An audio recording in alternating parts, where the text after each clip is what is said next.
En 9 secondes 92, donc nouveau record de France pour Christophe Lemaître. Si je courais vite devant mes camarades de classe à l'EPS, c'était pas pour rien, en fait, c'était vraiment que j'avais des capacités. T'as eu 20 sur 20 quand même en athlé au collège lycée. Oui, c'est bon. Ça aurait fait tâche sinon.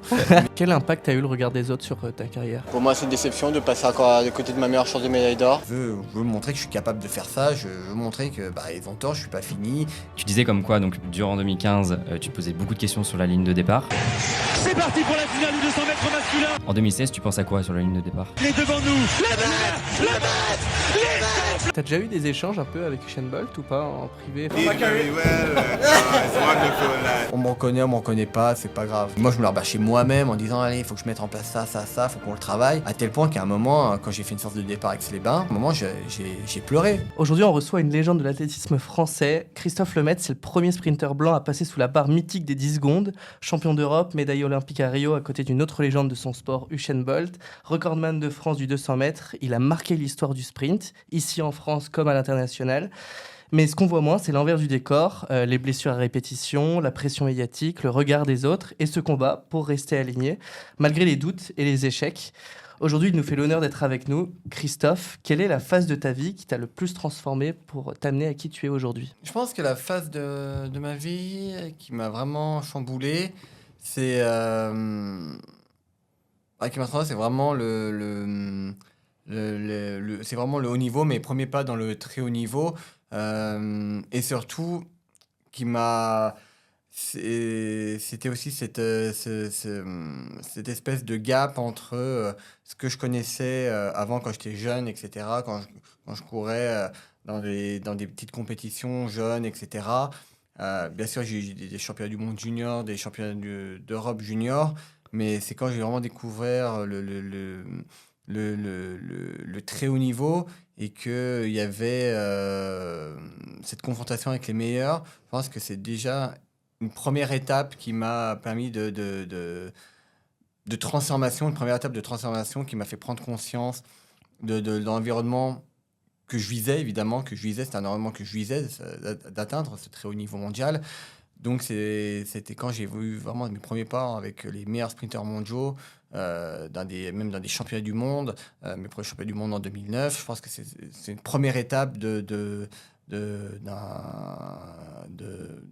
changement personnel et professionnel aussi qui m'a permis d'évoluer pour pouvoir répondre à mes attentes personnelles. On va parler de ta carrière juste après, mais déjà on va partir du début, de ton enfance. Dans quel environnement tu as vécu ? Dans un environnement assez simple, on va dire. J'habitais dans un petit village dans l'Ain, à Culose. Je vivais... Au début, je vivais avec mes deux grands frères, mes parents, mais mes grands frères étaient beaucoup plus âgés. Il y avait 16 ans et 12 ans d'écart avec mes deux grands frères, donc il y avait un écart quand même colossal.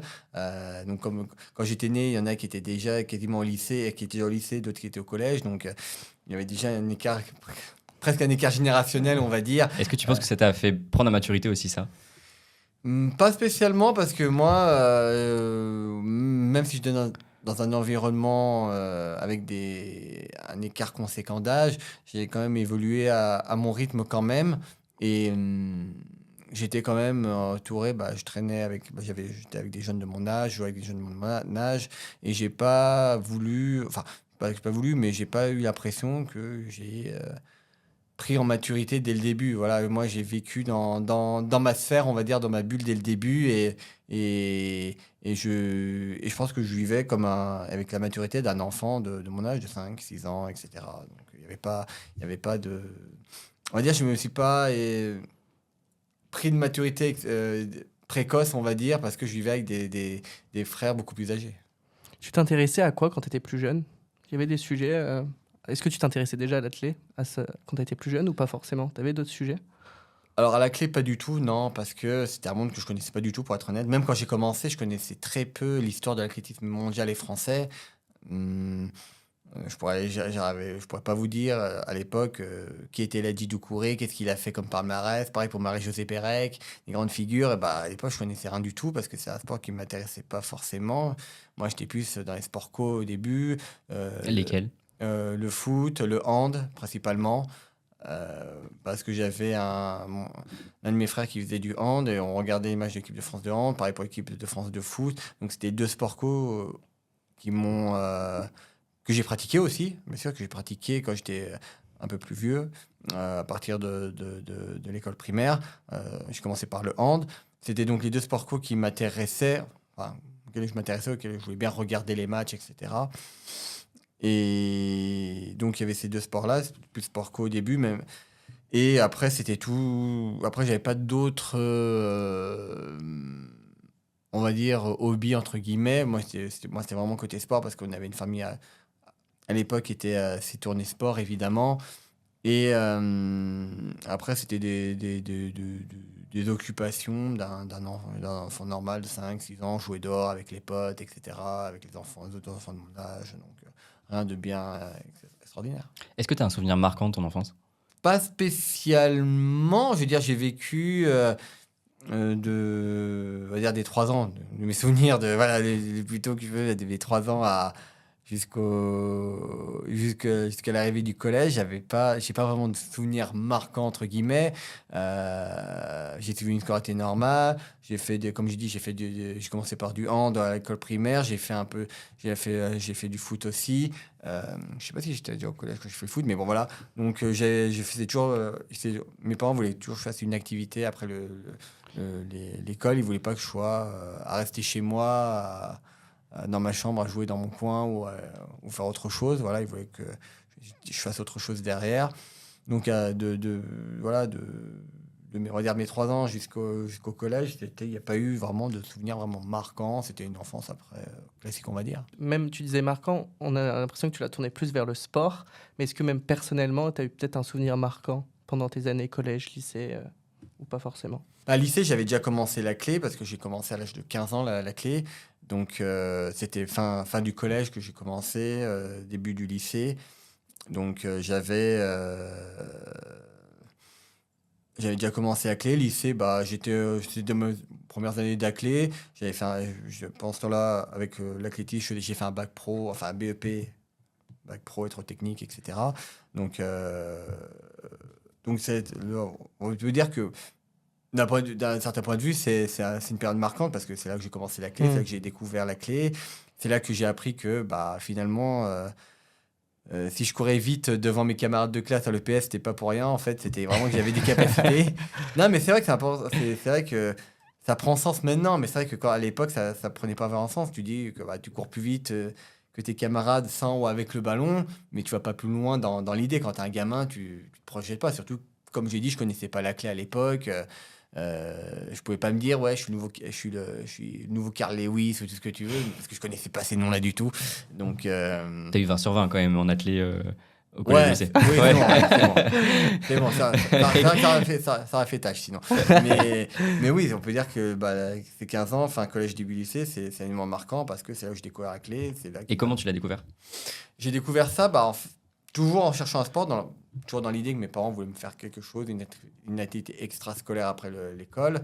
Donc, et comme moi, c'était toujours le sport qui me parlait le plus. Donc, on cherchait un autre sport.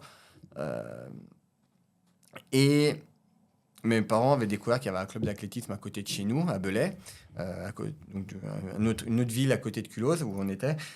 Et donc, il y avait une fête du sport qui se faisait à ce moment-là, en septembre. Et du coup, le club d'athlétisme faisait des tests sur 50 mètres, mais sur une vieille allée en gravier, avec des fois des petits... je dirais pas des trous, mais voilà, c'était pas totalement plat, on va dire. Et il y avait un start quand même. Et donc, du coup, je teste ça parce que c'était quelque chose... on voulait faire un truc, une épreuve en corrélation avec les remarques que j'avais par rapport à ma vitesse, mon sprint, etc. Donc, je fais un premier test. Mon premier coach à l'époque, Jean-Pierre Nair, me redemande de refaire une deuxième fois pour confirmer le chrono.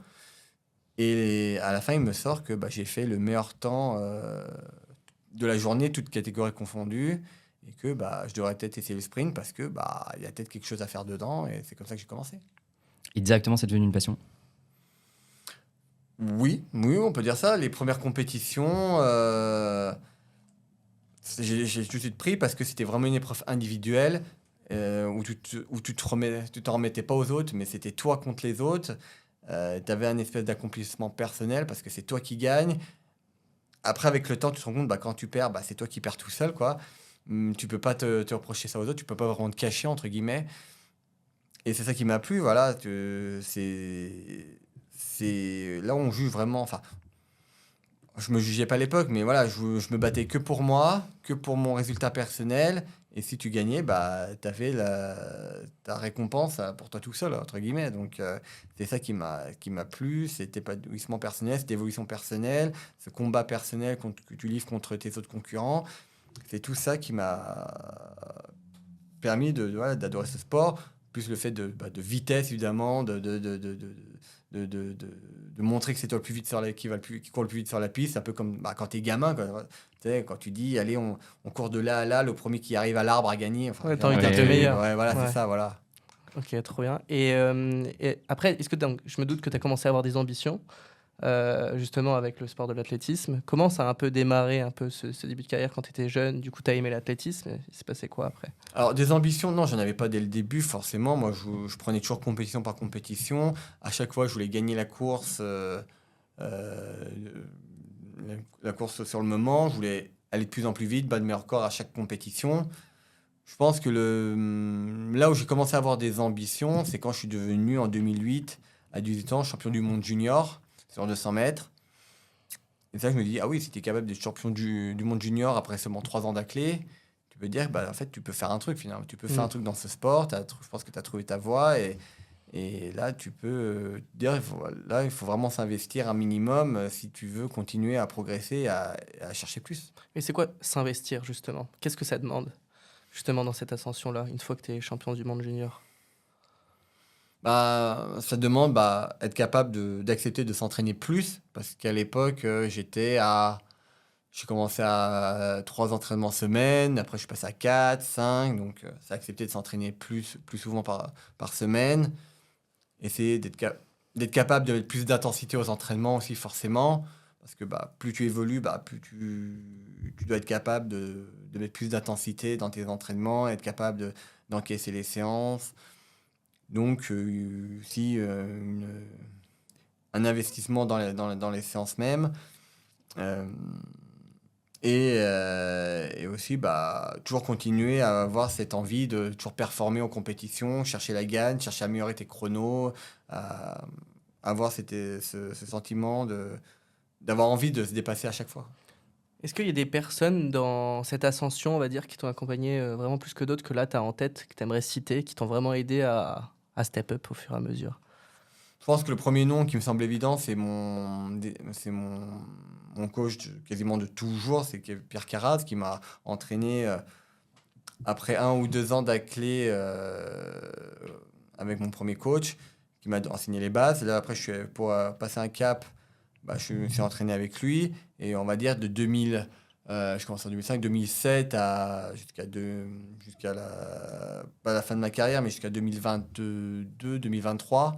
2022, j'ai commencé il m'a suivi, c'est lui qui m'a entraîné, qui m'a consolidé les bases, qui m'a aidé à progresser techniquement, parce qu'il avait vraiment un œil expert, un œil capable de voir vraiment les défauts techniques en course.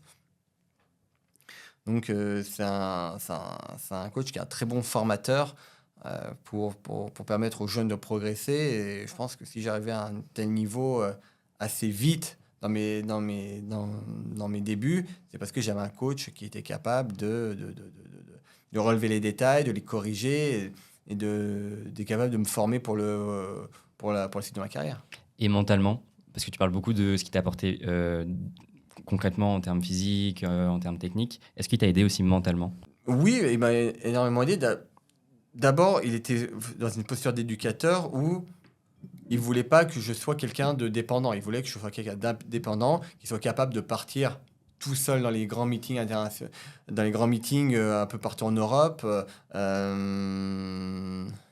et capable de me débrouiller seul et pas être dépendant d'un coach, c'est-à-dire de me retrouver dans un endroit et de dire mince, j'ai pas ce coach, comment je fais, comment je m'échauffe, merde, j'ai pas fait ça, qu'est-ce que je fais, est-ce que je le fais quand même ou c'est trop tard. Enfin, Parce que c'était pas le cas pour tous les athlètes. Je voyais beaucoup de gens qui étaient toujours accompagnés de leur coach, ce que je peux comprendre parce que c'est toujours un plus quand tu fais un échauffement pour optimiser l'échauffement en vue de la compétition. Mais je trouve que c'est bien d'être capable aussi de s'autogérer, d'être indépendant, de savoir quoi faire, comment réagir si tu as un imprévu. Je pense que c'est aussi important pour un athlète d'avoir cette capacité-là d'autogestion. Parce que tu sais jamais ce qui peut arriver, même dans des grands championnats. Tu peux, avec l'équipe de France, tu peux ne pas te retrouver avec ton coach parce qu'il ne pouvait pas venir. Et t'imagines, tu es un peu dépendant et tu te retrouves dans un grand championnat, tu n'as pas ton coach parce qu'il ne peut pas faire de déplacement, c'était trop loin ou il ne pouvait pas, c'était interdit. Tu te retrouves dans un grand championnat, tu fais comment? Donc, tu es capable, voilà, je m'entraîne, je suis capable de me débrouiller tout seul, il n'y a aucun souci. Tu es serein par rapport à ça, tu sais que quoi qu'il arrive, tu sais comment t'échauffer, tu sais comment préparer, tu es capable de gérer les imprévus et ça apporte une espèce de sérénité. Et quand tu as ton coach, tu sais que c'est un plus d'un point de vue moral, d'un point de vue toujours technique, mais tu sais que s'il n'est pas là, tu sais gérer et tu n'as pas peur d'affronter la réalité du terrain quand tu es tout seul. Et on parle aussi beaucoup de motivation dans le sport. Il y a la discipline qui est hyper importante et la motivation. Et tu disais dans un podcast comme quoi tu avais aussi commencé le sprint pour impressionner les gens et avoir le respect des autres, pour leur dire, regardez, je suis capable de faire ça, je suis capable de faire quelque chose. Ça a toujours été le cas toute ta carrière? Pas toute ma carrière, non. Ça a été généralement le cas au début, bien sûr. Au début, quand j'ai commencé à clé, même un peu plus tard. Mais après, je suis vite passé à autre chose parce que je voulais vraiment accomplir des choses pour moi-même, pour accomplir mes objectifs personnels que je m'étais fixé que je me fixe à chaque saison. À chaque saison, à chaque fois, on fait le bilan et après, on se fixe les objectifs pour l'année suivante, la saison suivante.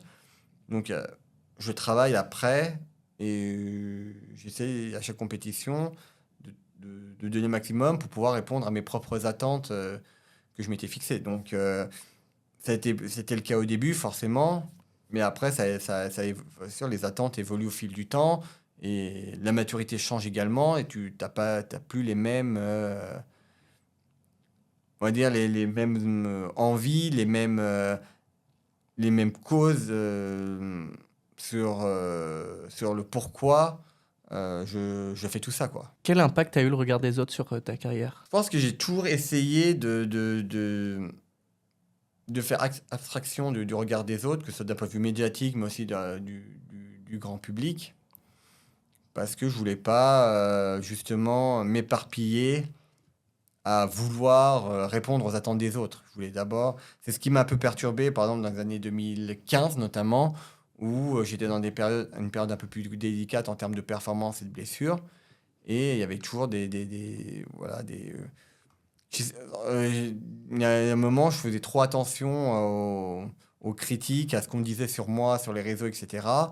Et à chaque fois, je me disais, mais non, je veux montrer que je suis capable de faire ça. Je veux montrer que ils ont tort, je suis pas fini, que je vais revenir, je travaille dur et que je vais revenir.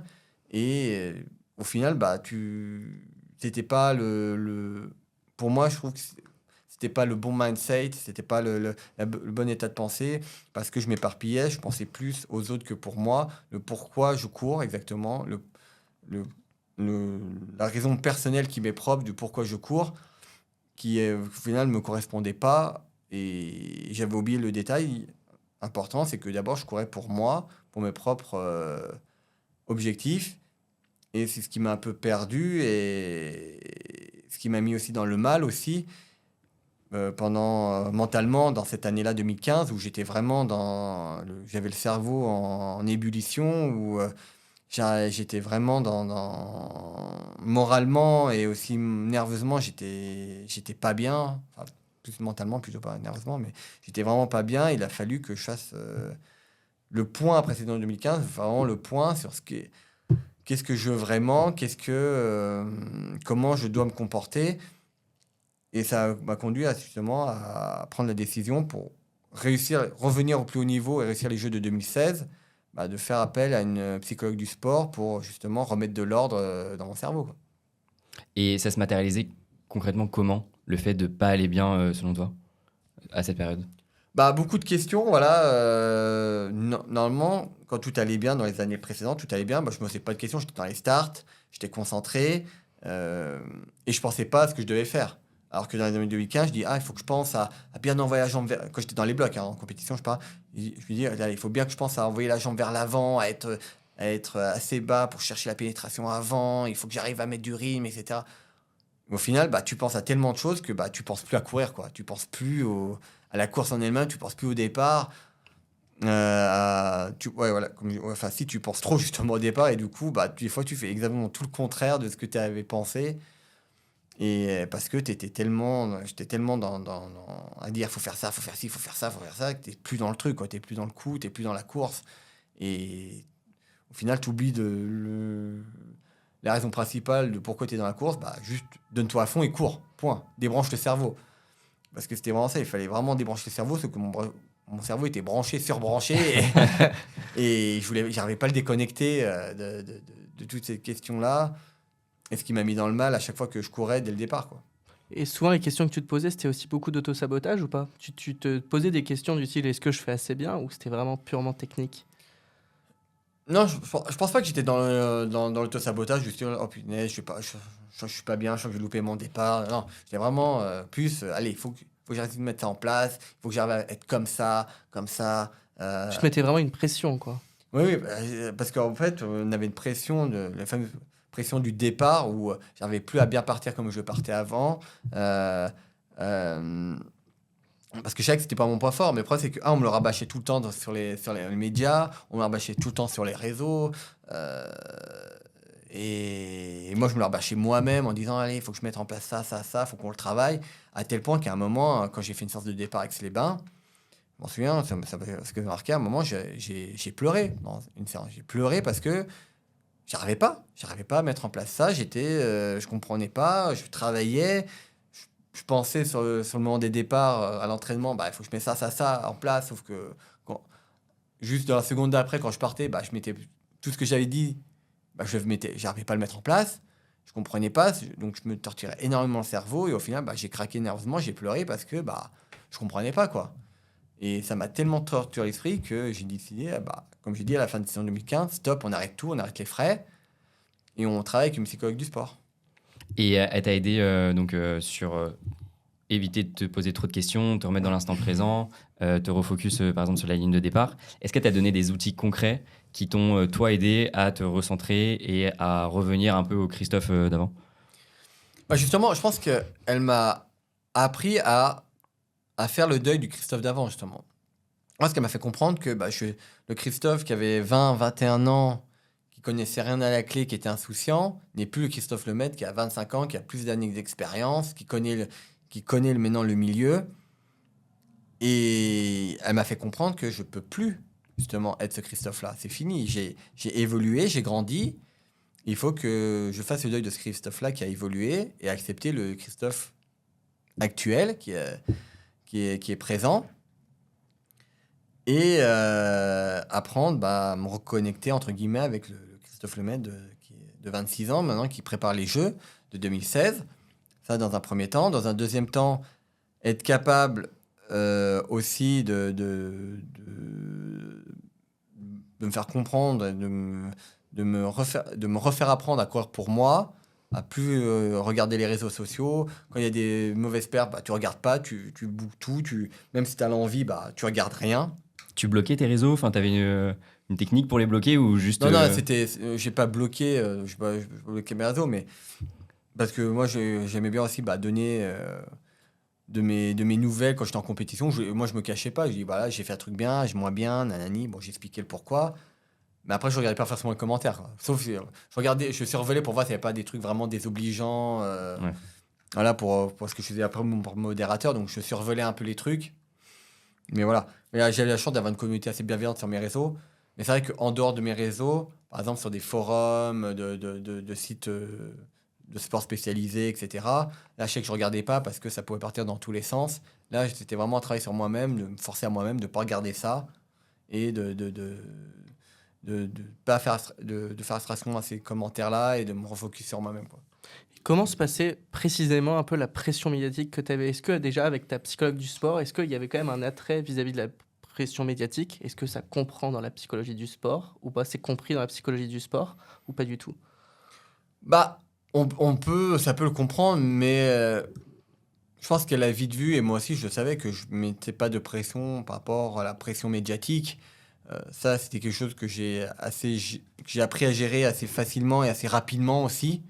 Parce que forcément, plus les performances étaient de plus en plus élevées aussi, arrivaient de plus en plus vite finalement. Donc du coup, je savais qu'il y aurait une pression médiatique, une présence médiatique de plus en plus importante.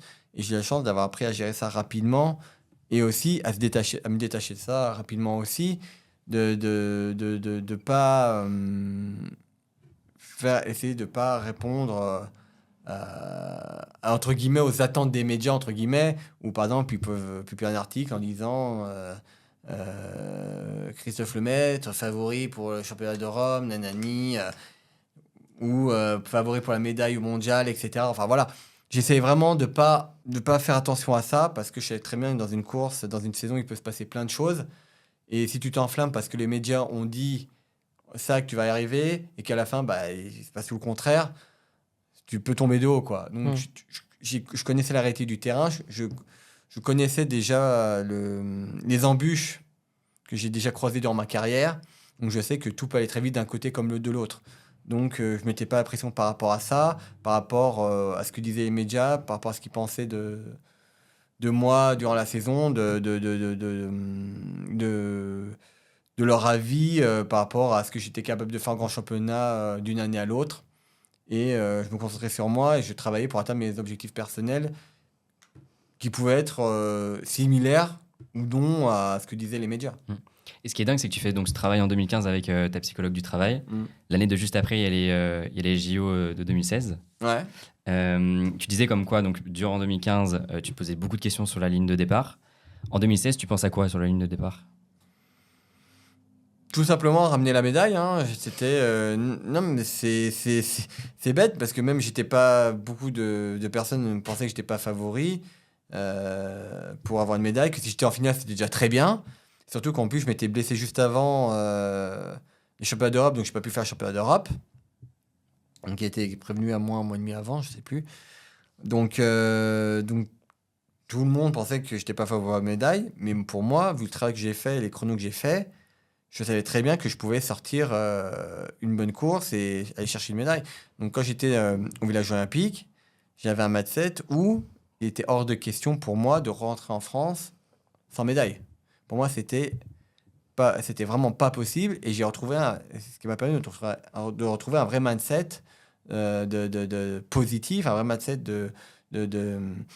je dirais pas de conquérant, mais pas loin quand même, parce que voilà, je voulais vraiment partir monter sur la boîte, mais vraiment avec un mindset où je me dis c'est possible. Voilà, c'est possible. Alors que j'étais juste l'année d'avant, j'étais dans un mindset où je me pourrissais la vie, et je pensais plus à mes départs que sur le fait du résultat, d'atteindre mes objectifs et de mettre en place des choses pour les atteindre, quoi. Et c'est en un an, il y a eu un énorme changement de mentalité, d'approche durant ces jeux, où j'étais vraiment serein dans ma tête, et j'étais vraiment parti pour avoir cette médaille au jeu. Et tu disais aussi plusieurs fois comme quoi, face à Usain Bolt, tu te battais un peu pour la deuxième place, enfin, vous battiez un peu pour la deuxième place. En 2016, tu te battais pourquoi? Je me battais pour avoir la médaille, évidemment. Après, quand je disais que quand contre Bolt, on se battait pour la deuxième place, c'est à moitié vrai.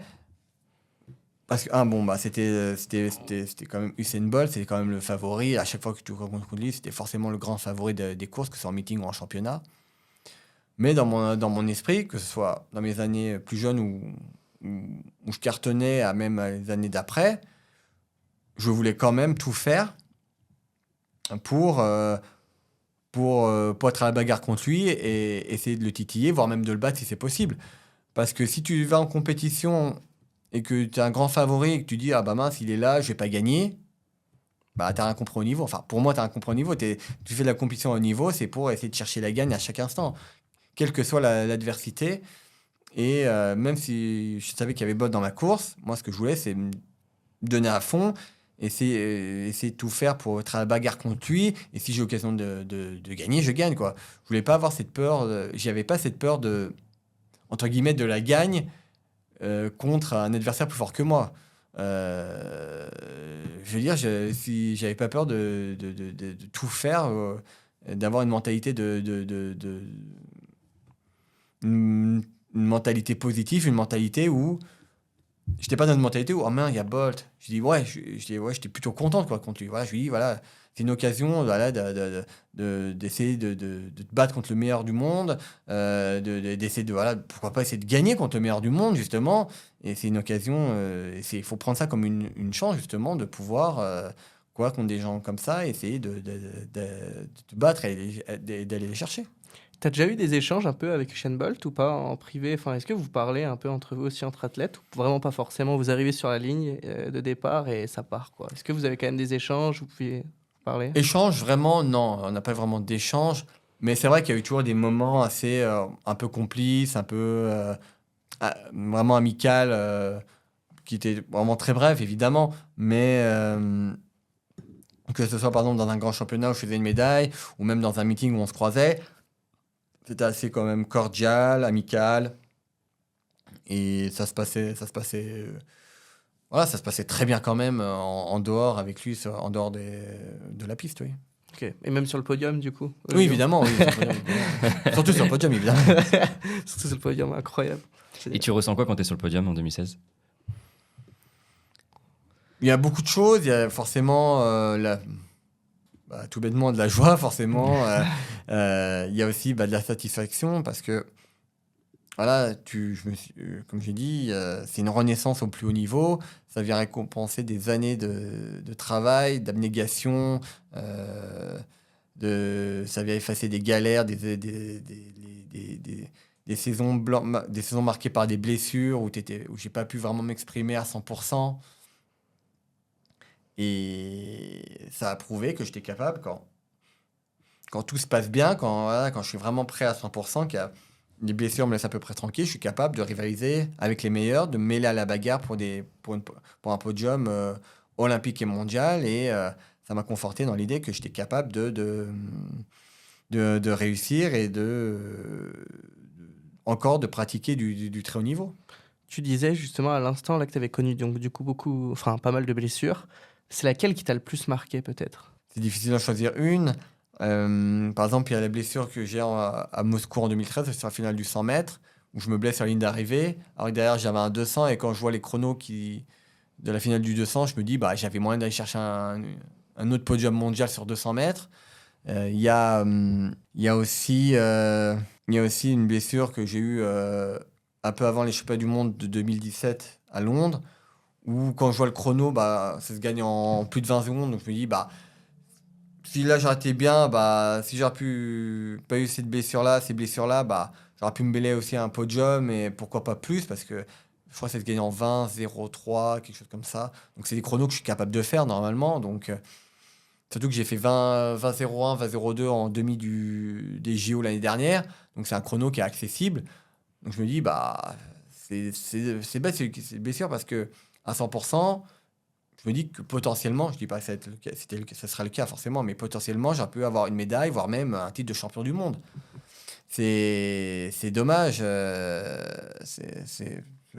Voilà, c'est un peu le résumé un peu de ma carrière, quoi. C'est toujours des dommages, voilà, qu'il y ait cette blessure parce que j'arrive dans des championnats à 70%, 80%, et ça suffit pas, quoi, vu la densité du sprint mondial à l'époque. Mais est-ce que dans ces moments-là, quand tu te blesses en plus à plusieurs reprises, tu te dis, mais mince, dans ma préparation, il y a des choses que j'ai mal faites, ou ce genre de choses? Est-ce que tu t'es quand même posé la question qui paraît peut-être bête au premier abord, de te dire, qu'est-ce que j'ai mal fait pour me blesser encore une fois? Forcément, oui, parce que quand c'est aussi récurrent, tu te poses la question, est-ce que... au début, on s'est posé plein de questions. Qu'est-ce qui fait qu'on se blesse? Est-ce que c'est un manque? Il y a un problème dans la préparation qu'on fait mal? Est-ce qu'on a justement oublié de mettre quelque chose? Par exemple, on a travaillé avec une personne, une danseuse à Aix-les-Bains pour justement travailler la mobilité et l'étirement en se disant, bah, je suis raide, bon, ça m'aide à avoir un effet élastique puissant, mais peut-être en contrepartie, bah, je suis trop fragile, ça casse. Donc, on a travaillé avec une personne pour justement travailler un peu la mobilité et les étirements. Heureusement, ça n'a pas marché, je me suis encore blessé. Donc, on a essayé de voir autre chose. Est-ce que ça avait un problème au niveau médical? On fait des prises de sang, voir s'il n'y a pas des manquements de quelque chose, etc. On voit que pas, non. Donc, on se dit, bon, bah, est-ce qu'il y a encore autre chose? Enfin, c'est vrai qu'on réfléchit, on essaye et on voit on trouve pas. Donc, c'est frustrant et tu dis, bah, en fait, j'ai une santé fragile, quoi. Tu te dis, limite, tu t'en remets un peu à la fatigue. Bon, bah, je suis fragile. On croise les doigts pour que ça ne pète pas à chaque course, à chaque entraînement, et voilà, quoi. Et, et c'est vrai que bah, on tourne un peu en rond en se disant, mais qu'est-ce qui va? Pourquoi on est blessé? Pourquoi à chaque fois il y a une blessure? C'est rageant, frustrant, et quand tu trouves pas une solution, et bah, tu essaies de faire le maximum, hein, et inconsciemment, tu pries pour que ça tienne, quoi. Et comment tu la gères, cette frustration? Bah pareil, c'est un travail avec la psychologue du sport en se disant, en essayant de comprendre, est-ce que c'est aussi d'un point de vue mental aussi? Est-ce que je me mets du stress? Il y a quelque chose qui me préoccupe, qui fait que j'arrive pas à me débloquer, est-ce que quelque chose qui me met des tensions dans le corps, etc. Donc tu travailles aussi là-dessus, tu essaies de creuser ce domaine-là. En parallèle, tu gères cette frustration également, donc tu travailles avec elle avant, euh, donc faut prendre le temps, voilà. Quand t'es blessé, bah faut accepter ce constat et essayer d'en profiter pour te recentrer sur toi, essayer de pas tomber dans une espèce de dépression, de baisse de morale, essayer d'essayer de comprendre pourquoi il y a eu cette blessure. Est-ce que c'est un moment où voilà, j'ai eu une moins bonne hygiène de vie? Est-ce que c'est un moment où qui m'a perturbé, j'ai pas fait gaffe, etc. Donc bon, un truc que j'ai mal fait. Donc bon, voilà, tu essaies toujours essayer de rentabiliser ce temps-là où tu t'entraînes pas, quoi, finalement. Essayer de travailler sans travailler, quoi. Tu travailles physiquement, mais au moins tu travailles mentalement, tu travailles sur toi et tu essaies de faire ce que tu peux sans rester dans ta frustration, ruminer dans ta barbe et de t'épuiser nerveusement également. Donc, tu étais continuellement dans l'optimisation de ton entraînement, de ton mental. Est-ce que tu étais aussi dans l'optimisation de ton temps, de ton organisation, pour que ce soit cadré aussi dans ton quotidien? En soi, j'avais un quotidien assez cadré parce que j'avais, on va dire, une routine qui s'était installée dans la semaine. J'avais des entraînements de telle à telle heure, dans tel lieu. En parallèle, bah, dans ma vie perso, bah, j'avais aussi une séance de kiné, évidemment, de telle heure à telle heure, de tel jour, tant de fois par semaine. J'avais mon travail avec la psychologue qui était programmé. J'avais de manière ponctuelle des rendez-vous médias ou d'autres sollicitations. Et puis après, j'avais pris aussi du temps pour moi, pour mes activités personnelles. Donc, en soi, j'avais quand même un cadre, quoi. J'avais quand même une routine dans mes journées. Donc, c'était quand même... c'était pas totalement n'importe quoi non plus, quoi. Tu joues beaucoup aux jeux vidéo, je crois. Oui, c'est ça, oui. Tu veux jouer 5-6 heures de temps en temps par jour. Ouais, c'est ça, ouais. Ouais, Des et fois, ça, j'avais beaucoup de temps, ouais. ouais. Oui, ça t'aide des temps et tu joues encore aujourd'hui, je crois. Oh, beaucoup moins maintenant, Ouais. beaucoup moins. Parce que là, j'ai raté la clé, mais je fais beaucoup d'autres choses. Là, je fais ma formation pour devenir coach éducateur sportif, en donnant des cours dans des salles ou alors des coachings privés ou dans des associations aussi. Donc, ça prend énormément de temps. En plus, il faut pratiquer pour savoir ce que tu vas faire à tes adhérents, à tes potentiels clients. Donc, ça prend aussi beaucoup de temps d'un point de vue nerveux et physique aussi. Donc, maintenant, c'est sûr que j'ai, en plus, avec la vie de famille en plus. Donc, forcément, le gaming, c'est beaucoup plus restreint, quoi. Parce que tu as une fille, c'est ça, hein? C'est ça. Une fille, ok. Est-ce que tu as dû faire des sacrifices pour en arriver à ton niveau? Je ne parlerai pas de sacrifice, non, c'est sûr que forcément il y avait du temps pour le haut niveau, mais comme j'aimais mon sport, j'adorais ça, j'adorais faire des compétitions. C'est sûr que, bon, il y avait des entraînements que j'aimais pas trop faire, mais je savais que c'était obligatoire, donc je le faisais, mais c'était quand même pour un sport que j'aimais énormément, qui me procurait beaucoup de plaisir, qui me donnait beaucoup de satisfaction, malgré des périodes difficiles, et où je me sentais vraiment à ma place. Donc pour moi, je ne pouvais pas parler vraiment de sacrifice en tant que tel, évidemment. Il y avait du temps à prendre, bien sûr, par rapport à sa vie personnelle, mais c'était toujours avec plaisir et sans réelle contrainte, sans vraiment me contraindre au final, parce que c'était comme je dis, c'est un sport que j'aimais énormément. Oui, ta passion. Est-ce que tu pourrais nous dire, si tu en as bien évidemment, un peu ton secret pour justement être plus performant, pour réussir à être performant, sans vraiment négliger ton mental? Je pense que la règle numéro 1, c'est d'abord aimer ce qu'on fait, évidemment. Hein. Si on va faire un entraînement et qu'on y va reculons parce qu'on n'aime pas ce qu'on fait, on n'aime pas ce sport, on le fait parce que, limite par obligation, parce qu'on sait qu'on est performant dans ce sport, mais qu'on l'aime pas, c'est compliqué. Il faut apprendre à aimer le sport qu'on fait, enfin l'activité qu'on fait, même de manière globale. Il faut apprendre à l'aimer si tu l'aimes pas, apprendre à l'aimer, à trouver des points positifs. Je pense que c'est la numéro 1 pour pouvoir continuer à aller de l'avant aux entraînements, à pouvoir te donner aux entraînements et pouvoir aussi durer, évidemment, dans ce domaine-là. Je pense que c'est la règle numéro 1, c'est aimer ce que tu fais, avoir la passion de ce que tu fais, ou à minima, trouver des choses qui te plaisent, trouver des choses qui t'intéressent dans cette activité-là pour pouvoir justement te rendre aux entraînements plus facilement et pas avec un minimum de bonnes ondes, entre guillemets, de bonnes pensées, d'avoir une bonne mentalité et pas y aller à reculons à chaque fois parce que tu sais qu'à moins de contrariété, ça va être compliqué à gérer et ça, au fur et à mesure, t'en auras marre et tu vas tout plaquer, quoi. Je comprends. Et tu as apporté quand même beaucoup à l'athlétisme français. Au contraire, qu'est-ce que lui t'a apporté en dehors du sport? Je pense de la maturité, forcément. Le fait de sortir un peu de mon cocon, de chez moi, parce que je suis quelqu'un de très casanier, forcément, je suis quelqu'un qui aime bien rester dans son coin, dans ce qu'il connaît, donc forcément de la maturité, de l'autonomie, évidemment, un peu d'indépendance. Donc, je pense que ça a été aussi capable aussi être capable aussi de sociabiliser aussi, parce que j'étais quelqu'un de très réservé, très timide. Donc, surtout quand il y avait des médias, il fallait parler, apprendre à t'exprimer, apprendre à bien exprimer ce que tu ressens aussi, à ce que tu penses, et à être dans un cadre, être avec des personnes. Donc, en gros, ça m'a énormément apporté d'un point de vue épanouissement personnel, maturité, et c'est aussi pour ça que j'aimais ce sport-là aussi. Tu penses que tu as reçu toute la reconnaissance que tu voulais, comme on en parlait au début de l'épisode? Tu penses avoir eu toute la reconnaissance que tu souhaitais avoir? Je pense que la reconnaissance, c'est pas quelque chose qui m'a énormément... Drivé. Ouais, c'est vraiment la reconnaissance, on me reconnaît, on me reconnaît pas, c'est pas grave.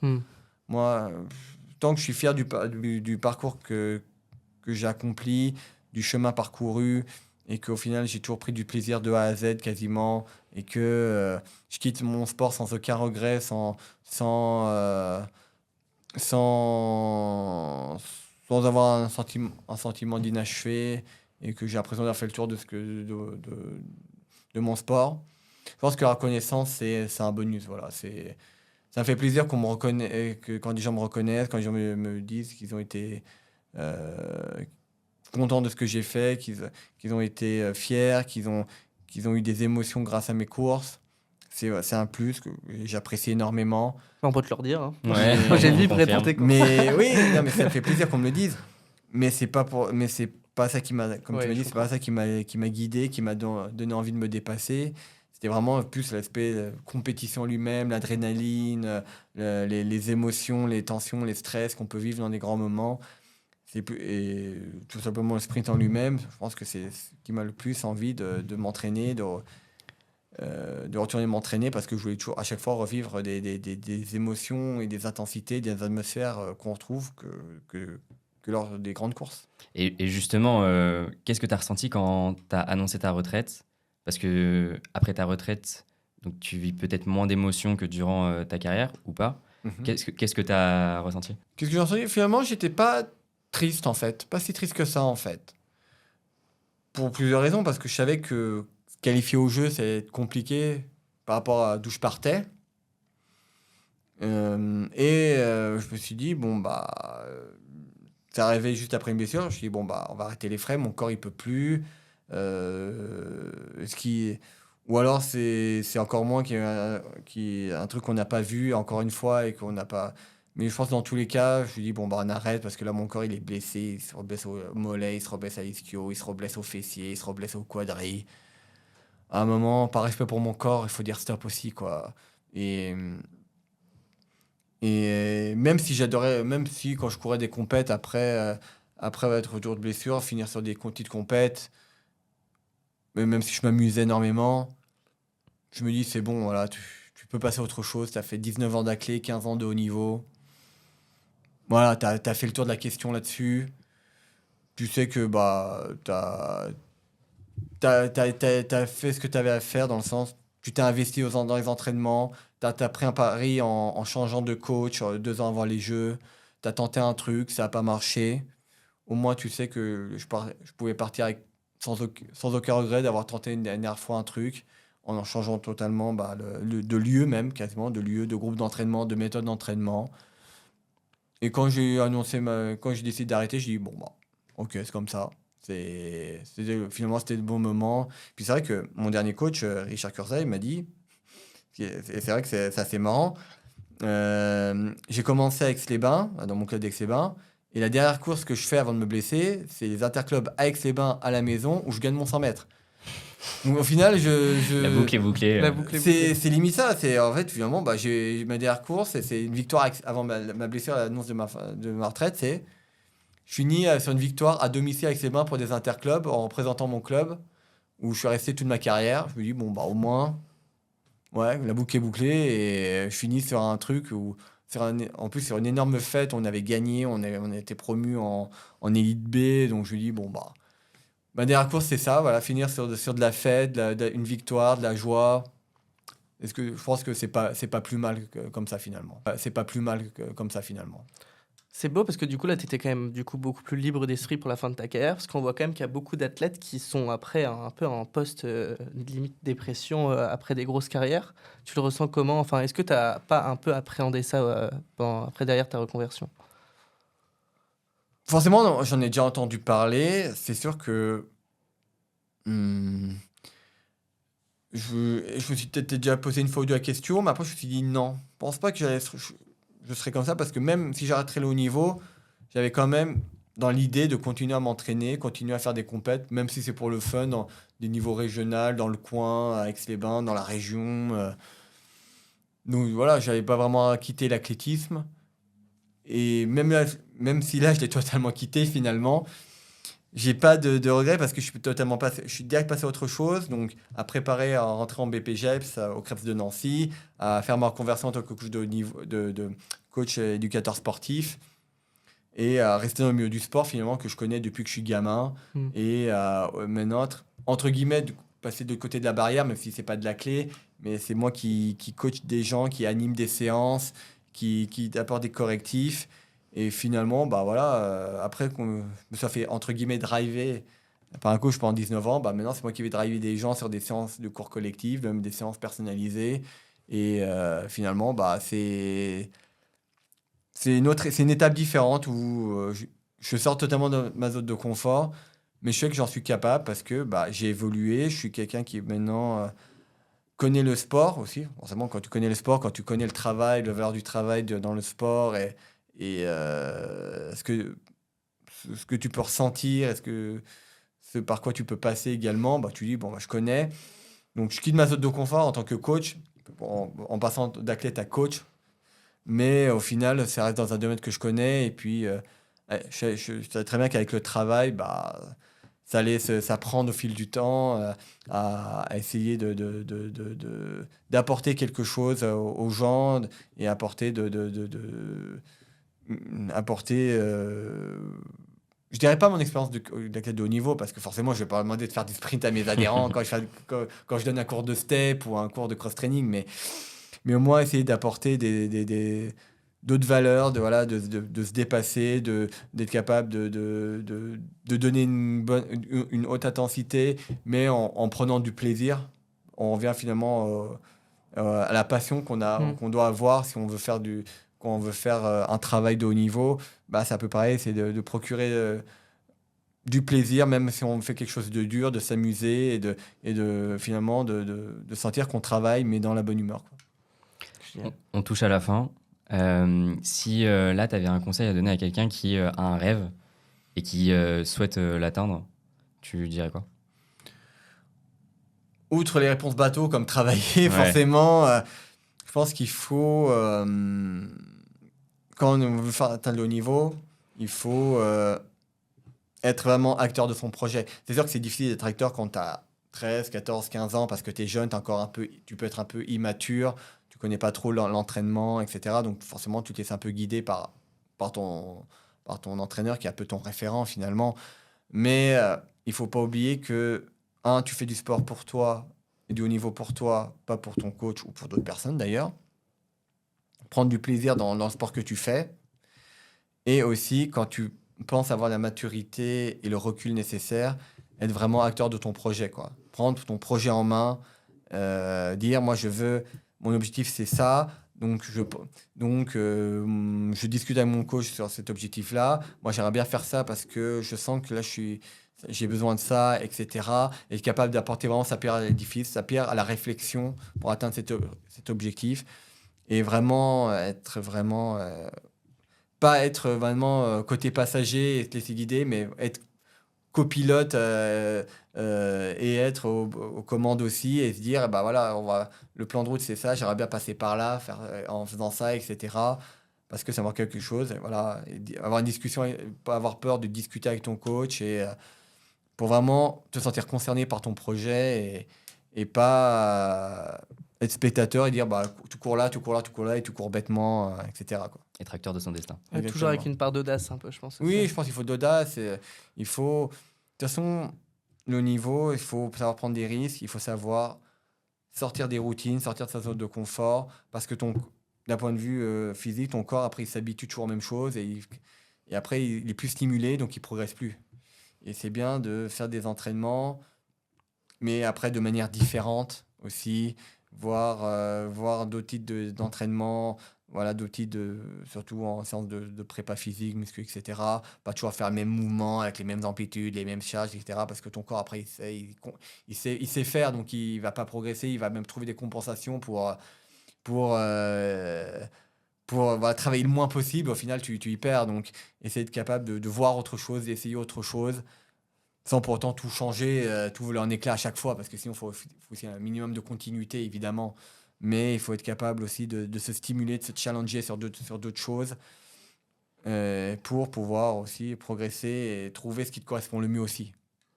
Génial. Bah, écoute, Incroyable. Bah, merci beaucoup, Christophe. Qu'est-ce qu'on peut te souhaiter ? Que ma reconversion se passe bien et que j'arrive à être ça va être un peu exagéré, mais je dirais pas être un aussi bon coach éducateur sportif comme j'ai été un athlète de haut niveau. Ça va être très compliqué. Ça peut être possible, mais ça peut être compliqué, mais au moins être capable d'apporter quelque chose aux personnes quand je les coach, que ce soit en cours ou en coaching individuel, et qu'ils repartent satisfaits en ayant atteint leur objectif. Je pense que déjà, ça sera déjà très bien. Ouais, génial. C'est tout ce qu'on souhaite. Merci beaucoup, Christophe. Merci beaucoup, Christophe. On vous le rappelle, un nouvel épisode sort tous les 1er et 15 du mois en cours, que ce soit sur YouTube, sur toutes les plateformes d'écoute de podcasts. Donc vraiment, pensez à liker, partager, commenter cette vidéo, ça nous donne énormément de force. Et on s'engage en recevant cette force à vous proposer du contenu d'encore meilleure qualité avec des invités toujours plus inspirants. Merci d'avoir suivi cet épisode. On vous dit à très vite. Prenez soin de vous. Ciao.